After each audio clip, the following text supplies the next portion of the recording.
Here, dat U met ons kan praat. U ken ons harte, Here, U alleen is die kenner van harte, U toets ons harte. Here, U kan werk waar ons nie kan nie. U kan sien waar ons nie kan sien nie. U kan doen, Here, wat ons glad nie in staat is om te doen. En dit is vanmôre ons gebed. Baie dankie, Here, dat U sal werk en dat U wil werk. Dankie vir die nag, die rus daarvan, vir gesonde, gespaarde lewens, dat ons vanmôre die woord kan oopmaak, dat ons met verlustiging, Here, kan uitsien na die dag wat voor ons lê, om ons te verlustig in U woord. Baie dankie dat ons dit alles kan bid in die wonderlike naam van ons Here Jesus met dank. Amen. Kom ons sing eers 'n lied saam, kom ons sing 'n heerlik hartlik staande saam, die lied so dit daar op die bord verskyn, die baie bekende Halleluja lied. Kom ons sing dit heerlik saam.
Ons gaan lees tot daar by vers 18. 2 Konings die 5de hoofstuk. En Naaman, die leeroowerste van die koning van Aram, was 'n groot man voor sy Heer en hoog in aansien. Want deur hom het die Here aan die Arameërs oorwinning gegee, en die man was 'n dapper held, maar melaats. En die Arameërs het in bendes uitgetrek en in die land van Israel 'n klein dogtertjie as gevangene weggevoer, wat in diens van 'n Naaman se vrou gekom het. En sy het van haar meesteres gesê, ag, was my Heer maar net by die profeet wat in Samaria is, dan sou hy sy melaatsheid wegneem. Toe gaan hy in en gee dit aan sy Heer te ken en sê, so en so het die dogtertjie gespreek wat uit die land van Israel kom. En die koning van Aram sê, gaan dan, ek wil 'n brief aan die koning van Israel stuur. Hy het gegaan en 10 talente silwer en 6000 sikkels goud en 10 stelle klere saam kom geneem. En aan die koning van Israel die brief gebring van die volgende inhoud. Saam met hierdie brief aan u stuur ek dan my dienaar Naaman na u toe, dat u sy melaatsheid kan wegneem.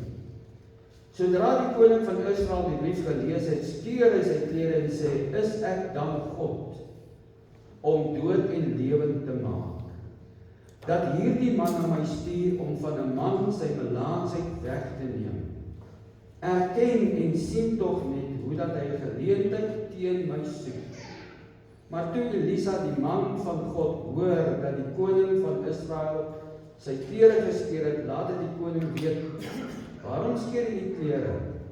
Laat hom na my kom, dan sal hy weet dat daar 'n profeet in Israel is.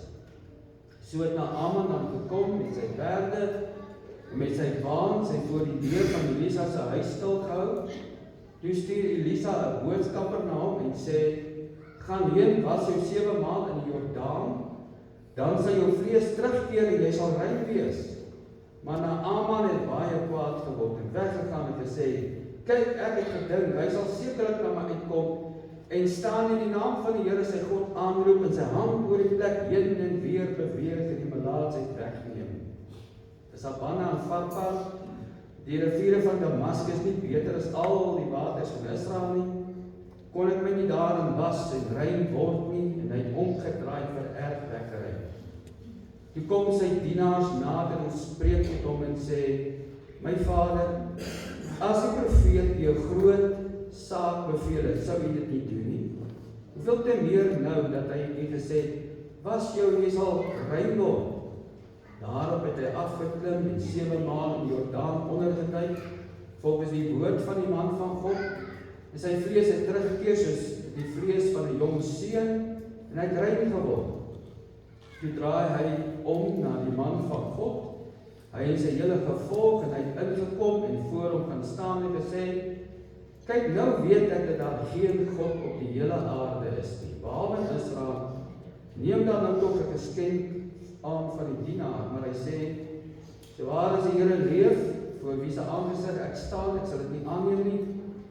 En hy het by hom aangehou om dit aan te neem, maar hy het geweier. En Naaman het gesê, so nie laat dan tog aan die dienaar 'n vrag grond gegee word, soveel as 'n paar muile kan dra.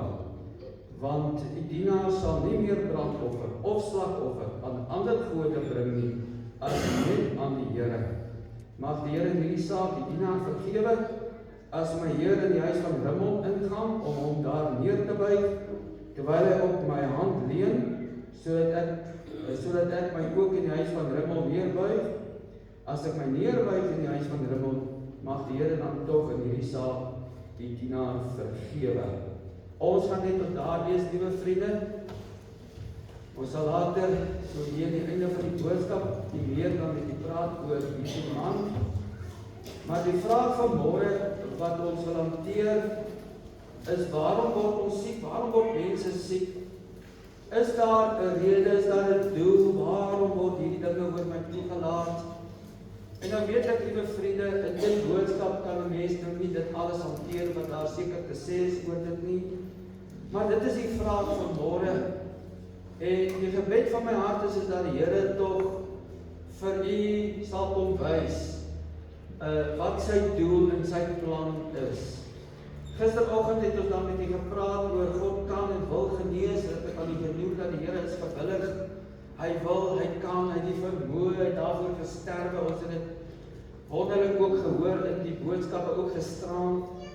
En vriende, Jesus se hart is om aan mense goed te doen, om mense te red, om mense te genees, om mense te heilig, om hulle naby aan hom te kry, om 'n verhouding met hom te hê. Dit is waaroor dit gaan. Vriende, ons aanbid 'n persoonlike God.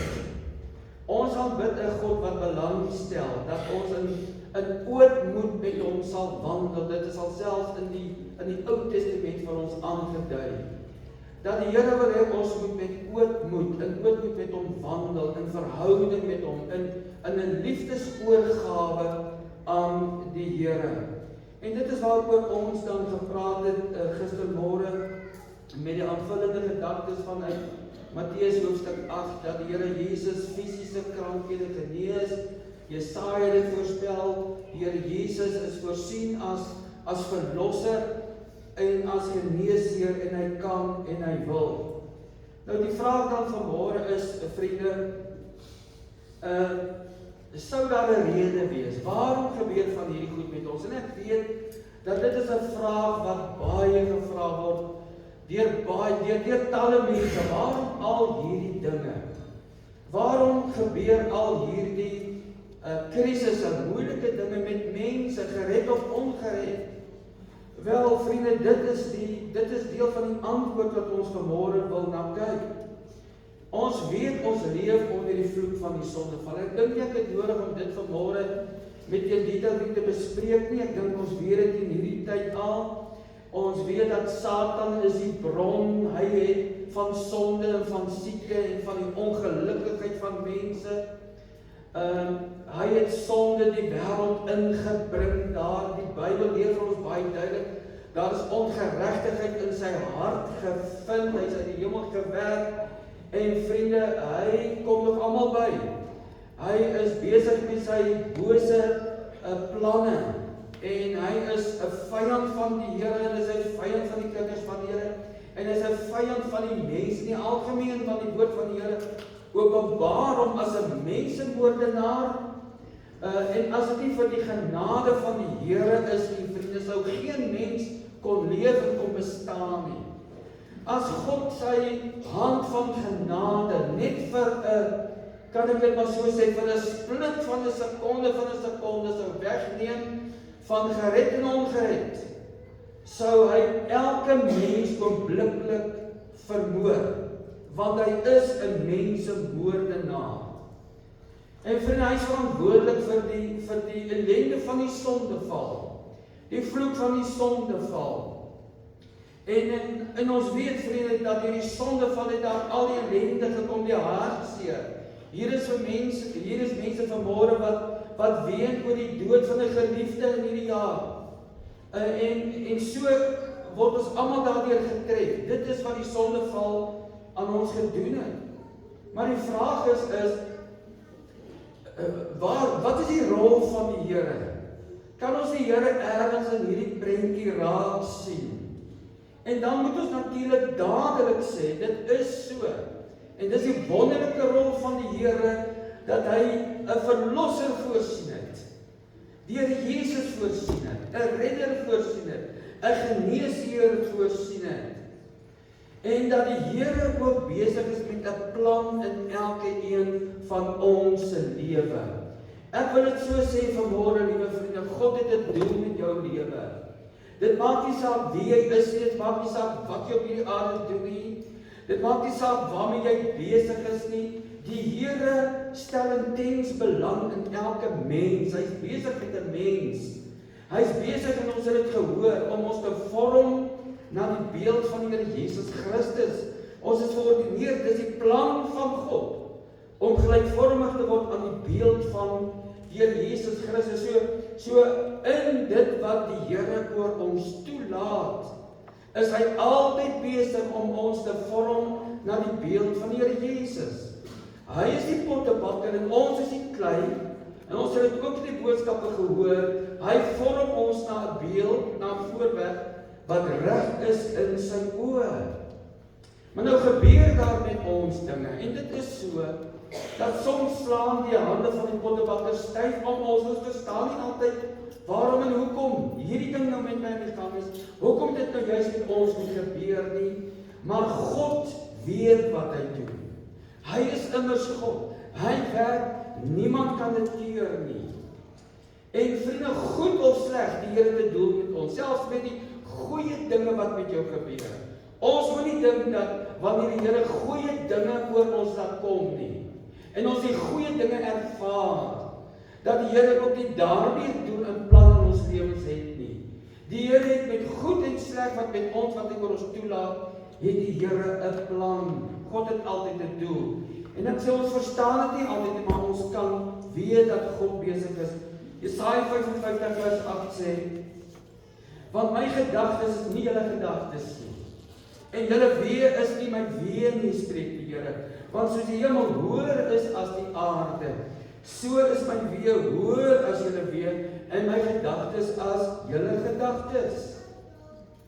So vriende, die Here is besig, en soms gaan ons deur hierdie hele lewe, en ons weet God is besig met 'n doel, ons soek na daardie doel, dit vat ons soms lank om daarby uit te kom, as ons daarby uitkom, maar ons weet die hoofdoel van die Here, is dat alles wat met ons sal gebeur, tot sy eer sal wees, selfs wanneer ons siek word.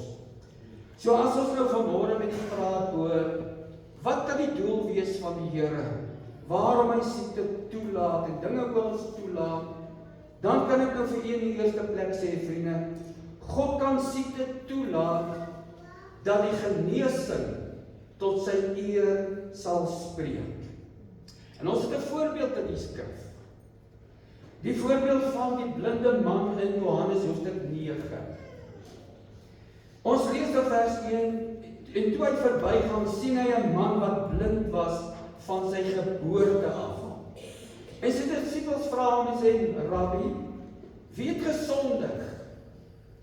Hierdie man of sy ouers, dat hy blind gebore is? Jy sien, dit is gewoonlik die eerste vraag, wanneer iemand siek word by mense. Wat het daardie ou gedoen? Dat hy dit verdien, ons het gehoor gisteraan van, wie verdien wat?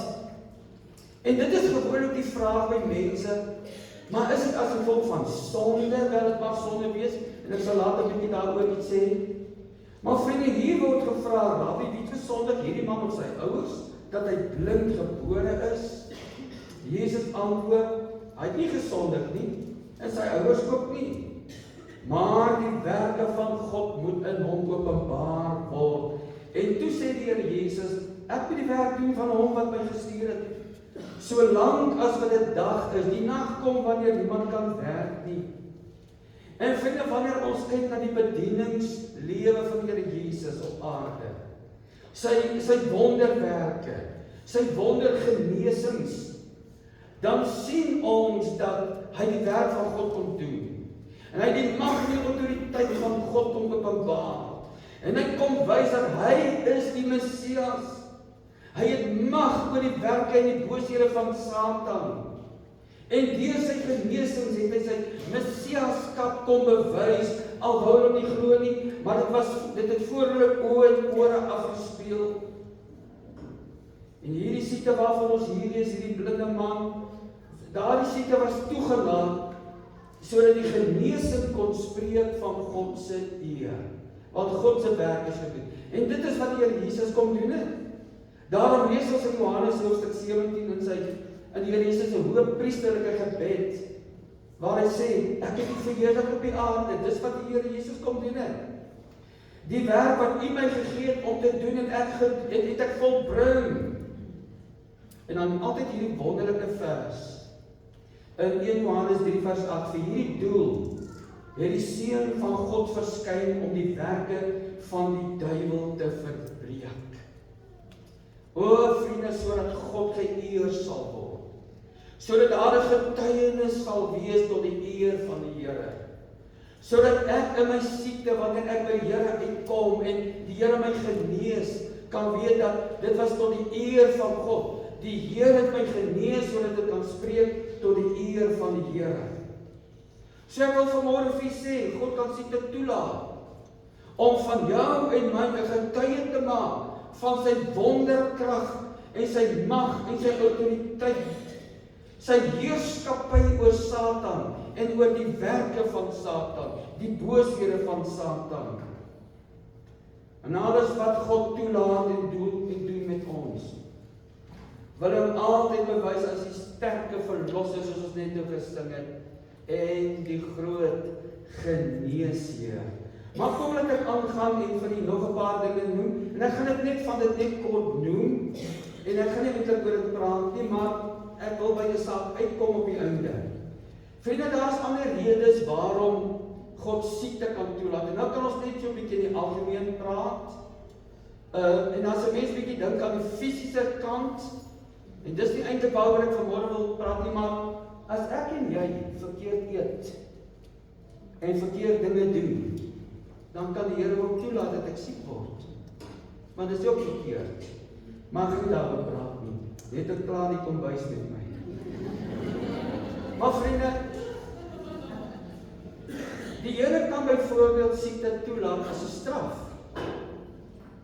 En ons lees in Deuteronomium 7 vers 15, dat die Here siekte kan toelaat as 'n straf op volkere, op mense wat sy volk haat. Deuteronomium 7 vers 15, en die Here sal elke krankheid van jou wegneem, en al die kwaai siektes van Egipte wat jy ken, nie op jou lê nie, maar hy sal dit lê op almal wat jou haat. Dit is hoekom ek ook altyd sê, dit kom ons predikers sê dit altyd, jy moenie die volk van die Here haat nie. Jy moet vir hulle bid. Hulle doen nie altyd alles reg nie. Hulle ken op hierdie oomblik hulle verlosser nie. Ons dank die Here vir soveel van hulle wat tot bekering en redding en insig kom, dat Jesus is hulle Messias. Maar ons moet bid, sê Psalm 122, vir die vrede van Jerusalem, dat die Here Jesus hom sal openbaar aan hulle. Ons moet nie haat en verag en sê, ja, hulle is maar net Jode en hulle is nie die volk van die Here nie. En ongelukkig in die tyd waarin ek en jy lewe, van ons eie mense, van ons Afrikaner mense, haat hulle met 'n passie. En regerings haat hulle met 'n passie. En ek weet nie of jy dit al opgemerk het nie, maar as jy 'n bietjie opmerksaam kyk na wat gebeur met lande waar die Here Jesus nie verkondig word nie, en wat daar Jode haat is en die volk van die Here gehaat word, dan sien jy die ellende van daardie volk. Dit is as jy dit met die oog kan sien, hierdie volke is gewoonlik in diepe ellende eintlik. Maar liewe vriende, die volgende wat ek vir julle wil noem is, en as ons nou besig om te praat oor, wat is die doel, waarom kan die Here dit toelaat? God kan ook siekte toelaat, om die getroue toewyding aan hom te toets. En nou verstaan ons nie altyd hierdie dinge nie, maar dit is soos ek net gesê het, daardie pottebakker wat met ons besig is. Die hemelse pottebakker, wat met jou en my besig is. Ons is kinders van die Here, ons dien hom. Ons volg hom, ons leef vir hom, ons getuig vir hom. Maar daar is toetse en beproewings in ons lewens. En nou hier dink ons natuurlik in die geval van Job. God het siekte oor hom toegelaat. Hy is daardeur baie erg beproef.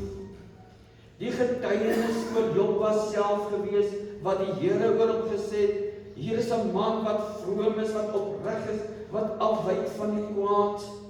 Tog vriende, erge beproewing kom oor sy lewe.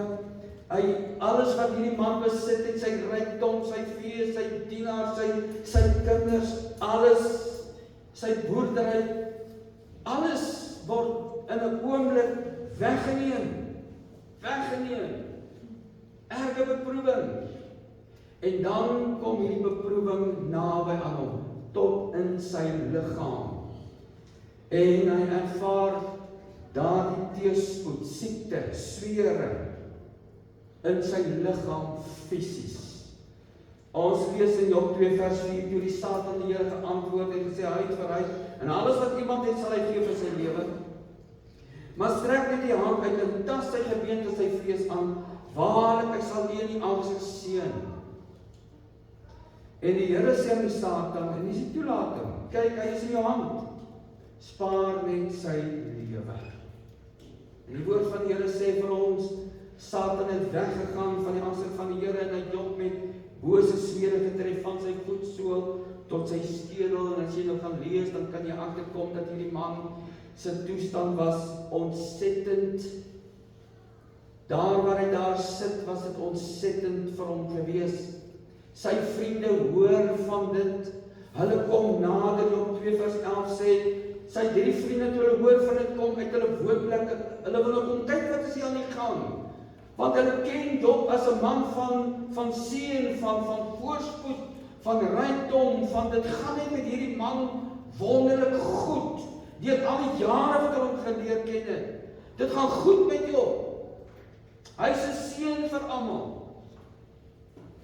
Maar Job 2 vers 12 sê toe hulle op 'n afstand hulle oë opslaan en hom nie herken nie.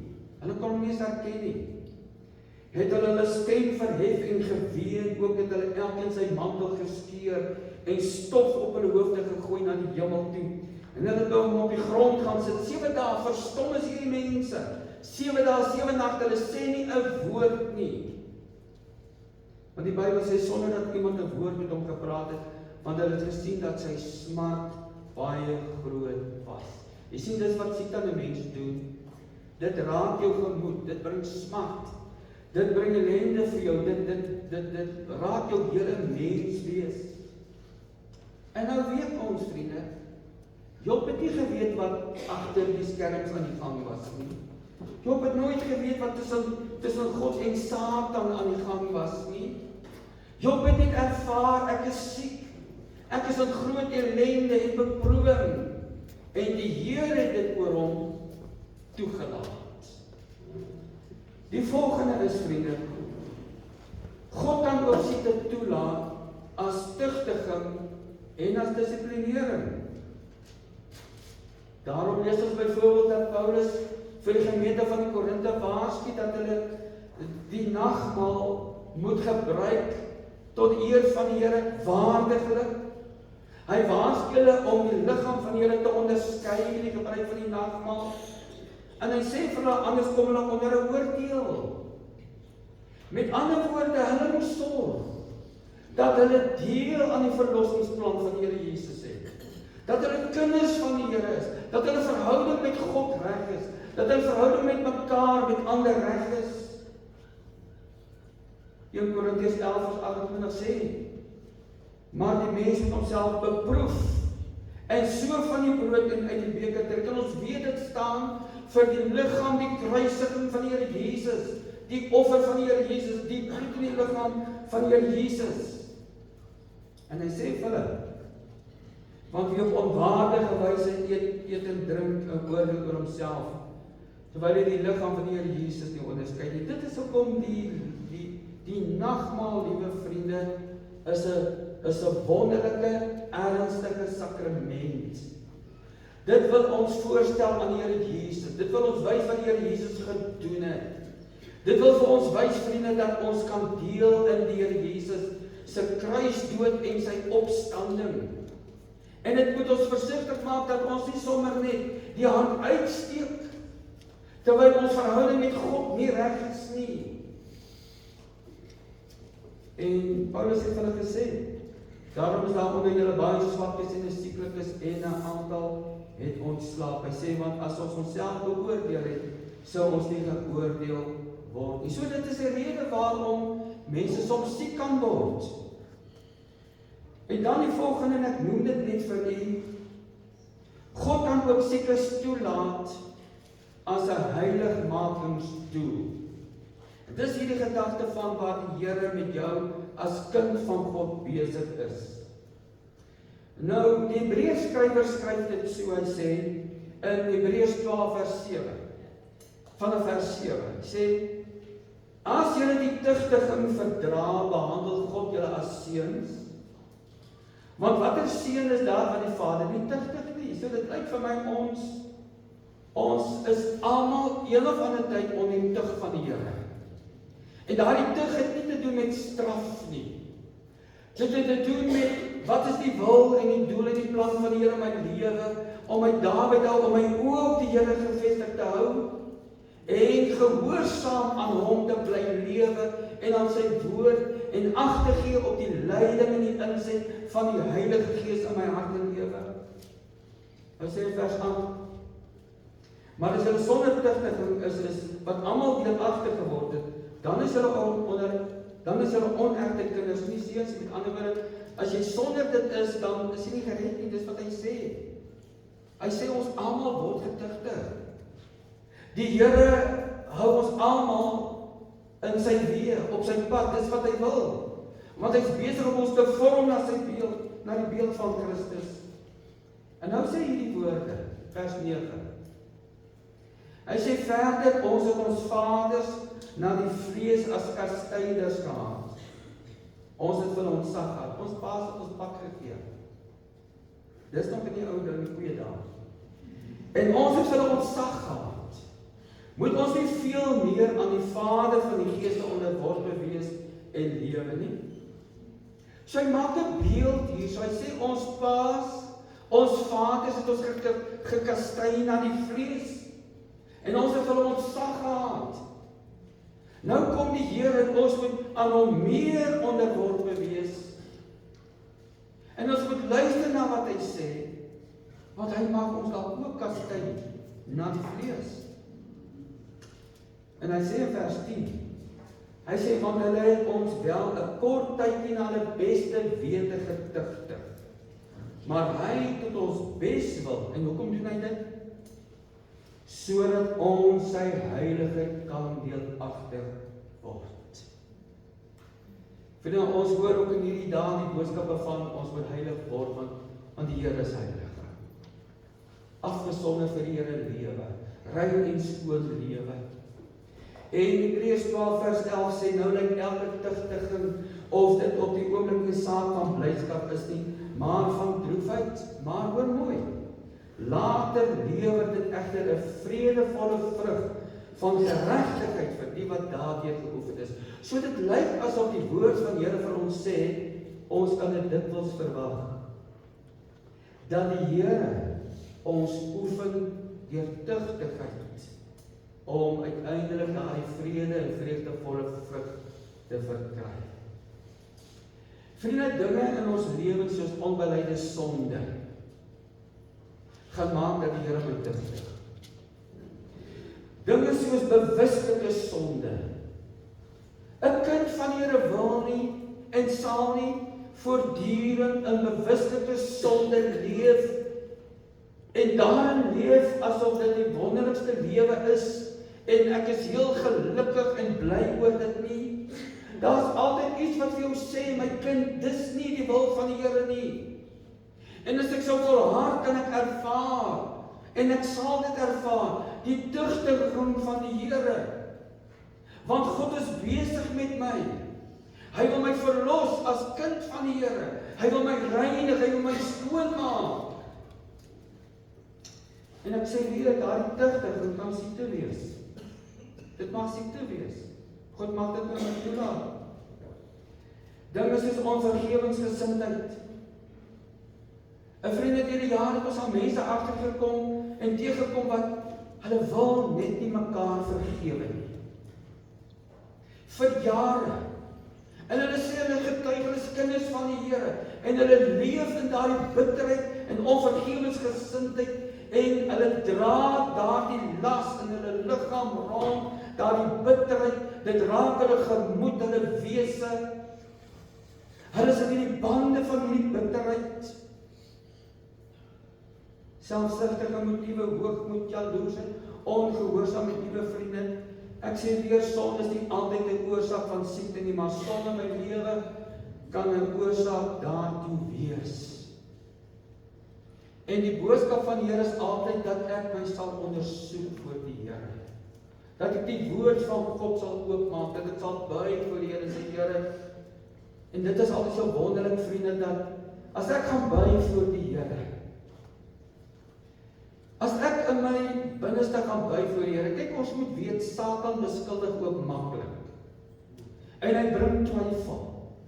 Maar as ek gaan buig voor die Here en ek bely my sonde, dan vergewe die Here. En ek kan opstaan met sekerheid en met vrede. Die Here het my sonde vergewe, want hy sê dit in sy woord. In 1 Johannes 1 vers 9. Menige mense sal tot redding en tot belydenis gebring weens hulle siekte. Sonde kan 'n oorsaak wees. Daar's voorbeelde in die skrif. Johannes hoofstuk 5. Die man wat 38 jaar lang siek was, daar by die bad van Bethesda. En die Here maak hom gesond, jy ken die verhaal. En uiteindelik kry die Here hom, en hy sê vir hom in Johannes 5 vers 14 sê, kyk, jy het gesond geword. Moenie meer sondig, sodat daar nie iets ergers met jou gebeur nie. So, ons sien baie keer die genesing van die Here gekoppel, direk gekoppel aan die vergifnis van sonde. En hier is een van die voorbeelde. Maar liewe vriende, en daarmee gaan ons afsluit vanmôre. God se doel en wil en die soewereine plan van die Here. Hierdie God wat werk. Hy is altyd daarop uit om mense te red. Om hulle van hulle sondes te verlos. Om mense sy kinders te maak. Selfs die ongereddes met hulle te werk, dat hulle sy kinders sal word. 1 Timoteus 2 leer dit ons vir ons, want dit is goed en aangenaam vir God, ons verlosser, wat wil hê, dat alle mense gered word en tot kennis van die waarheid moet kom. En as jy nou wil weet, wat behoort die prioriteit in 'n gemeente te wees, dan gaan lees jy hoe dat Paulus vir die jong dominee, die jong Timoteus sê, in die eerste plek, vermaan ek dan dat daar gebede en smeking en voorbedes gedoen moet word vir alle mense, en hy praat van konings en hooggeplaastes, en vir alle mense, en dan gaan hy oor na, want het is goed en aangenaam vir God ons verlossing, wat wil hê dat alle mense gered moet word, en tot kennis van die waarheid kom. Want daar is een God en een middelaar tussen God en die mens Christus Jesus, wat homself gegee het as 'n losprys vir almal en die getuienis op die regte tyd. So wanneer ons kyk na die Here Jesus, liewe vriende, dit wat hy kom doen het, dit waaroor ons in hierdie naweek praat, dan sien ons, dit is die hoofdoel ook van die Here. Hy wil God eer en hy wil mense red. Hy genees mense, hy genees sy kinders, maar hy genees ook ongereddes. En vriende, dit is God se genade om mense te red. En ons het nou hier gelees van 'n ongeredde man, van Naaman. 'n man met 'n maar in sy lewe, 'n maar in sy lewe. Hierdie man was 'n dapper held. Hierdie man was hoog in aansien, hy was 'n leeroowerste, hy was in bevel van die Arameese weermag. Hy het 'n oorwinning, uit die een oorwinning na die ander oorwinning behaal. Hy was 'n man, as hulle dan kyk, dan sê hulle, hoorie, daar is 'n man. 'n trotse militêre aanvoerder. Maar Naaman het 'n maar gehad. Hy was melaats. Hy was siek. En sy liggaam het die tekens begin wys.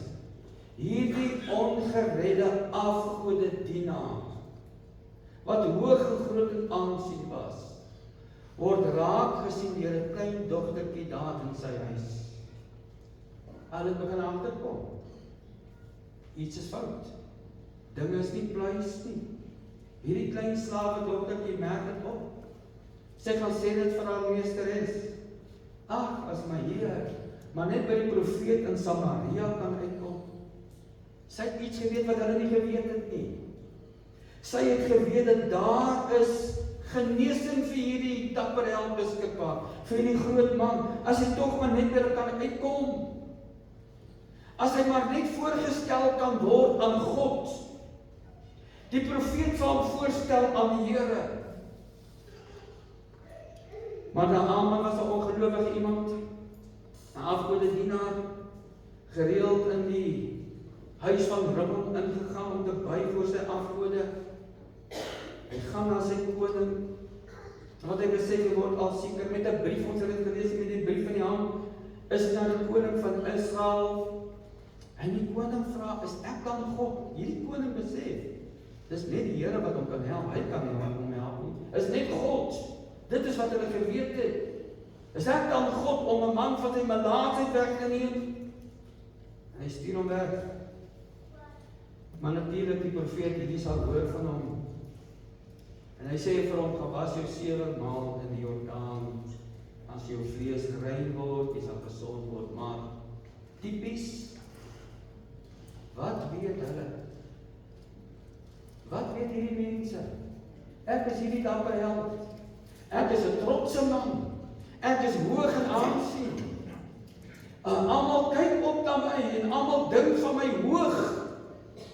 Hierdie man word kwaad.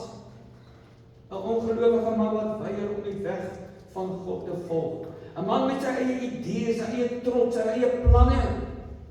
Is Abana en Farpar, die riviere van Damaskus, nie beter as al die waters van Israel nie? En die Bybel sê, hy kom vererg en hy het omgedraai vir erfwekkery. Ek gaan terug, ek gaan huis toe. Ek steur my nie aan die plan van God nie. Aan wat hulle van my sê om dit te doen nie. Aan hierdie profeet van hierdie God nie. Maar ons lees, sy dienaars praat met hom, ag my Heer, gaan was jou, gaan doen wat die profeet vir jou gesê het. En hy kom onder die oortuiging dat hy tog die raad van God se profeet moet volg. Hierdie dapper hoog en aansien man klim nou maar van sy perd af. Hy gaan was hom in daardie water van die Jordaan en word gesond. En weet jy wat vriende, hy kom uit by die besef dat die God wat hom nou gesond gemaak het, is die ware God. Wat het hier gebeur? Die siekte het hom gedryf na die Here toe. Die siekte het hierdie afgodsdienaar, hierdie man hoog in aansien, gedryf om te gaan buig voor die Here. Die siekte het gemaak dat hierdie man sy trotsheid moes laat staan, dit in Nuwe Testamentiese terme, hy moes dit kruisig. Hy moes aan die einde van homself kom.